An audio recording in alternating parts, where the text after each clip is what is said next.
नमस्कार, आपका बहुत बहुत स्वागत है। मैं हूं आपके साथ वर्षा शर्मा। रुक करेंगे छत्तीसगढ़ की खबरों की ओर। खबर रायपुर से है, जहां 2025 का राज्य स्तरीय आवास मेला आयोजित किया गया। उद्घाटन कार्यक्रम में मुख्यमंत्री विष्णुदेव साय ने शिरकत की और मेले का औपचारिक रूप से उद्घाटन किया। इस अवसर पर छत्तीसगढ़ हाउसिंग बोर्ड की नवीन आवासीय परियोजना और सुविधाओं का भी विवरण प्रस्तुत किया गया। आज राज्य स्तरीय आवास मेला 2025 में और ये शुभारंभ का अवसर है। 3 दिनों तक ये मेला चलने वाला है और शुभारंभ महोत्सव में आज हम लोगों के बीच मंच में विराजमान हैं, जिनका उद्बोधन हम सभी लोग अभी सुने। हमारे प्रदेश के पूर्व मुख्यमंत्री, जिन्होंने लगातार 15 वर्षों तक छत्तीसगढ़ का चहुमुखी विकास किया।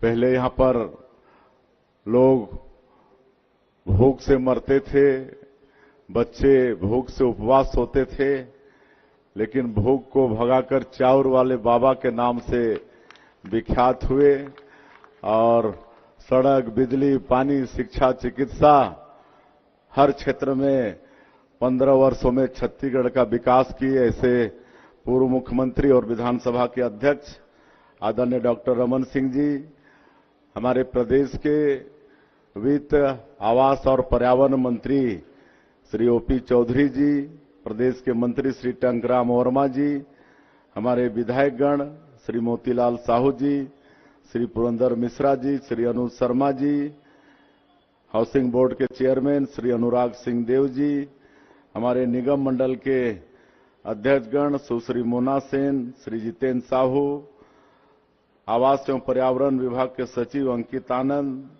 कमिश्नर अवनीश शरण, आवास एवं पर्यावरण विभाग के सभी अधिकारीगण, मंच में विराजमान सभी महानुभावगण और इस आवासीय मेला में उपस्थित सभी संभ्रांत नागरिक बंधुओं, माताएं, बहनें, युवा साथियों और मीडिया के मित्रों, मैं सबसे पहले आप सभी लोगों का हृदय से अभिनंदन करता हूं, स्वागत करता हूं।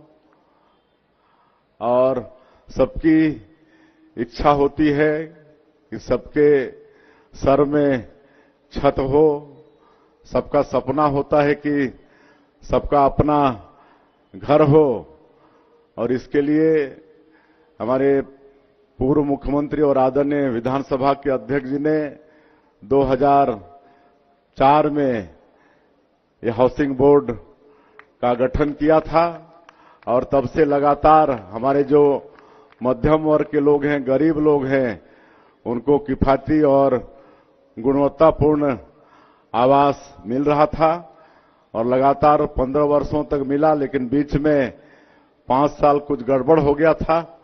इसके कारण से हमारा ये बोर्ड करीब 790 करोड़ के कर्ज में चला गया था। लेकिन आज हम धन्यवाद देना चाहेंगे, जैसे डॉक्टर साहब ने भी कहा कि आज ऐसी टीम हमारे प्रदेश के पास है।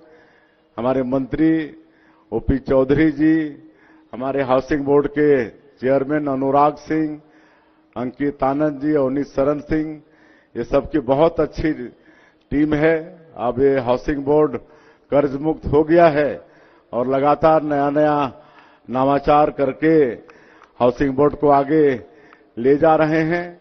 और जैसा आदरणीय डॉक्टर साहब की सोच है कि सबके लिए पक्का मकान होना चाहिए, इसलिए प्रधानमंत्री आवास की उन्होंने शुरुआत की है।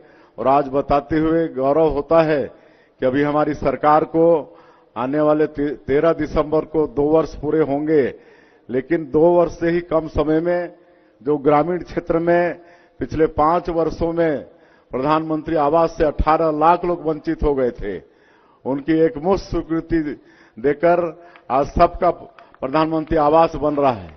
इतना ही नहीं, जो पीवीटीजी के लोग हैं, पीएम जनमन योजना माननीय प्रधानमंत्री जी ने शुरू किया है, 32,000 आवास उनके लिए अलग स्वीकृत होकर उसका निर्माण हो रहा है। आप सबको मालूम है कि हमारा बस्तर क्षेत्र जो नक्सलवाद से बाधित था, जो छत्तीसगढ़ के विकास में एक बड़ा रोड़ा था, उसको भी हम लोग हटाकर उस क्षेत्र में भी शांति बहाल करने में कामयाब हो रहे हैं।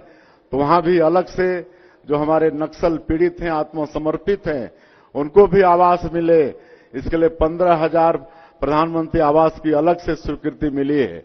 और शहरी क्षेत्रों में जो प्रधानमंत्री आवास वो बन रहा है, तो इस तरह से आदरणीय डॉक्टर साहब ने सच कहा कि ये 2 वर्ष में जितना लोगों को आवास मिला है उतना शायद कभी 2 वर्ष के कार्यकाल में नहीं मिला है।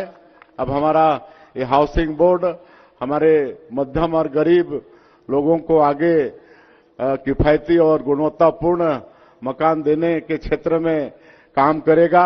और आज हम बहुत बहुत बधाई देते हैं हाउसिंग बोर्ड को कि आज 2060 करोड़ के नई परियोजना का यहां पर शुभारंभ हो रहा है। और इस अवसर पर हम धन्यवाद देना चाहेंगे प्यारी बेटी आरोही चंद्राकर जो रायपुर की है, वो पहला बुकिंग कराई है। बहुत बहुत एक छोटी सी बेटी वो बुकिंग कराई है, पहला बुकिंग इस आवास मेला में। तो बहुत बहुत बधाई, शुभकामनाएं। और सबसे आह्वान है कि आप लोग इस अवसर का लाभ लें और बुकिंग कराएं। और एक जो सपना होता है कि अपना घर हो, वो सपना आपकी पूरी हो और आप सभी लोगों का आशीर्वाद हम लोग की सरकार को मिलता रहे। हम सब लोग एक विकसित छत्तीसगढ़ खड़ा करने के लिए चल चुके हैं और ये सब आप सब लोगों के सहयोग से होगा। मैं फिर से एक बार हाउसिंग बोर्ड को बधाई देते हुए, और जो अभी 26 जिले में है, 7 जिले बचे हैं जो बाद में नए नए जिले का गठन हुआ है, तो वहां भी हाउसिंग बोर्ड आगे आने वाले समय में पहुंचेगा। और वहां भी जो हमारे जरूरतमंद मध्यम वर्ग के और गरीब लोग हैं, उनको भी उनका घर देने में सक्षम होगा। आप सबका बहुत बहुत अभिनंदन, बहुत बहुत स्वागत, आप सभी को बहुत बहुत धन्यवाद। छत्तीसगढ़ के मुख्यमंत्री विष्णुदेव साय ने सोशल मीडिया प्लेटफॉर्म एक्स पर ट्वीट कर लिखा कि भारतीय सिनेमा जगत के प्रख्यात अभिनेता धर्मेंद्र देओल जी के निधन का समाचार अत्यंत ही दुखद है। अपने सशक्त अभिनय और सिनेमा के प्रति समर्पण और विलक्षण प्रतिभा से उन्होंने करोड़ों दर्शकों के हृदय में स्थान बनाया। उनका जाना भारतीय कला जगत के लिए एक अपूर्णीय क्षति है। ईश्वर से प्रार्थना है कि दिवंगत आत्मा को अपने श्री चरणों में स्थान दे और परिजनों और प्रशंसकों को इस दुख की घड़ी में सबल प्रदान करे।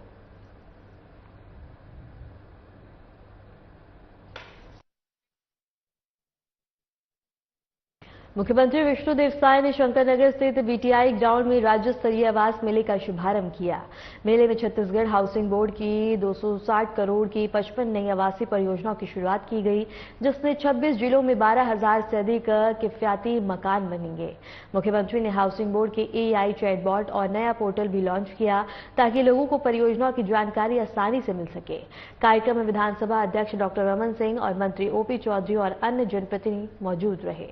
सरकार ने हाउसिंग बोर्ड को बता दें कि कर्ज मुक्त करने के लिए 790 करोड़ का कर्ज चुका लिया है और मेले में आवास बुकिंग प्रमाण पत्र और चाबियां बांटी गई। शुरुआत होते ही मेले में भीड़ उमड़ पड़ी और आसपास के इलाके में जाम की स्थिति बन गई।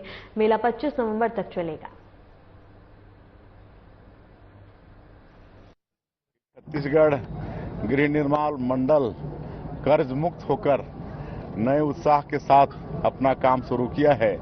और 2004 में जो हमारे पूर्व मुख्यमंत्री और विधानसभा अध्यक्ष मध्यम वर्ग और गरीबों के लिए एक किफायती और गुणवत्तापूर्ण आवास देने का कार्यक्रम प्रारंभ किया था, अब वो आगे बढ़ रहा है।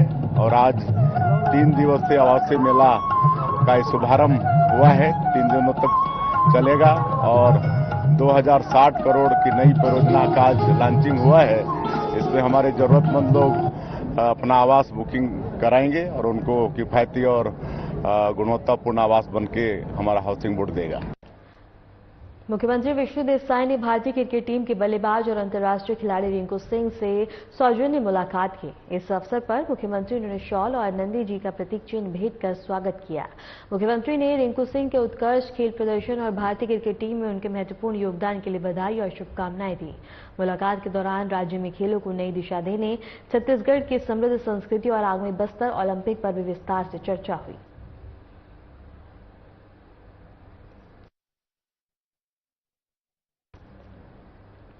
खबर सरगुजा से है, जहां समाज सेविका शिल्पा पांडे को माता बहादुर कलारिन सम्मान से नवाजा गया। रायपुर में आयोजित छत्तीसगढ़ राज्य अलंकरण समारोह 2025 में देश के उपराष्ट्रपति ने उन्हें यह सम्मान प्रदान किया।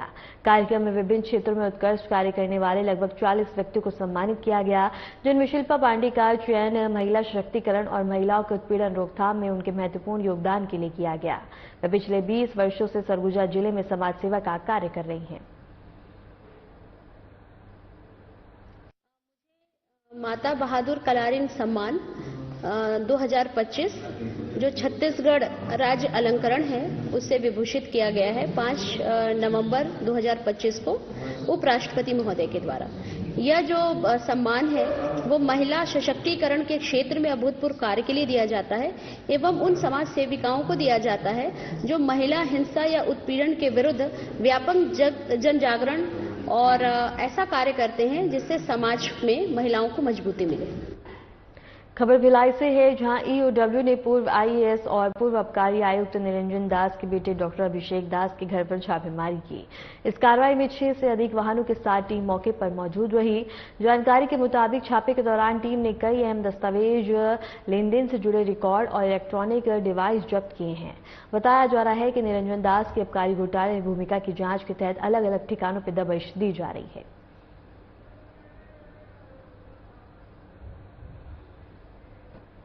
खबर कोरबा से है, जहां नगरपालिका के सीएमओ मृदिका प्रसाद तिवारी को पुलिस ने नोटिस जारी किया है। पुलिस ने नोटिस में स्पष्ट किया है कि सड़क के बीच बता दें कि डिवाइडर से सांकेतिक बोर्ड नहीं लगाने पर चेतावनी दी जा रही है।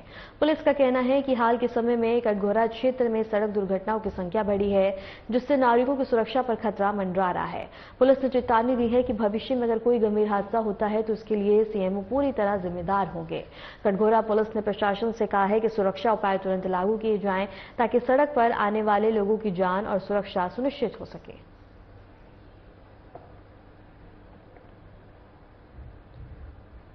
खबर बस्तर से है, जहां वनों की अंधाधुंध कटाई जारी है और बनियागांव वन परिक्षेत्र में सागौन के इमारती पेड़ों को डिप्टी रेंजर और बीट गार्ड की मिलीभगत से काटकर बेचा जा रहा है। और सूत्रों के अनुसार मरेठा के जंगल में 3 दर्जन से अधिक विशाल सागौन के पेड़ अवैध रूप से काटे गए। वन मंत्री लगातार वनों के संरक्षण, विकास और वृक्षारोपण पर जोर दे रहे हैं, लेकिन कुछ विभागीय कर्मचारियों और निचले स्तर के अधिकारियों की उदासीनता और मिलीभगत के कारण वनों को भारी नुकसान पहुंच रहा है। इस मामले में वन सुरक्षा और प्रशासनिक जवाबदेही पर सवाल खड़े कर दिए हैं।